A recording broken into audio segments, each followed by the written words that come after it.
నారా లోకేష్ బాబు పాదయాత్ర మొదలుపెట్టిన రోజు నుంచి అందరూ వైసీపీ నాయకులు నవ్వారు. ఒక నెల తర్వాత ఎక్కడ పాదయాత్ర వెళితే అక్కడ అడ్డుకోవడం, రకరకాల ఇబ్బందులు పెట్టారు. పెట్టిన విషయాలందరికీ మీకు తెలుసు. ఎన్ని ఇబ్బందులు పెట్టినా,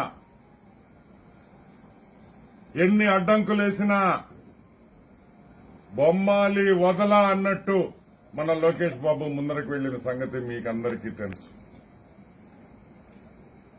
ఆ రోజు ఏ విధంగా ఇబ్బందులు పెట్టారో ఈ రోజు బస్సులు లేకుండా, గవర్నమెంట్ బస్సులు ఇవ్వటం లేదు, ప్రైవేట్ బస్సులు బెదిరించి ఆపేస్తున్నారు.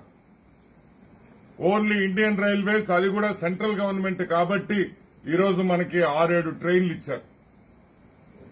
ప్రజలకందరికీ, తెలుగుదేశం కార్యకర్తలకు అందరికీ చెప్పేది ఒకటే, రేపు మన గొంతు వినిపించాల్సిన అవసరం ఉన్నది. ఈ సంవత్సరానికి ఇదే ఆఖరి సభ, ఇదే ఆఖరి సభ. బస్సులు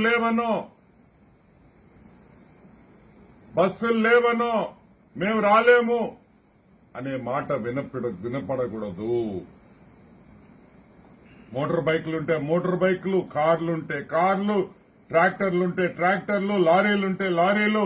ఎట్టయినా మనం యువగళం సభకి మనం వెళ్లాల్సిన బాధ్యత మనది అని కూడా మీకు మనవి చేస్తా ఉన్నా. తాడేపల్లి ప్యాలెస్ కి మీ అరుపు ఇనిపించి వణకాల్చిన పరిస్థితి మనం తీసుకురావాలని కూడా మీకు మనవి చేస్తున్నా. కదిలి రండి, మీ చిన్నబాబు నారా లోకేష్ కోసం కదిలి రండి అని నేను మనవి చేస్తూ, మీరందరినీ అక్కడ కలుసుకుంటామని వేచి చూస్తుంటానని, మీరు వస్తున్నారని కూడా నాకు తెలుసు. మనం అందరం అక్కడ కలుసుకుంటాం. Thank you so much.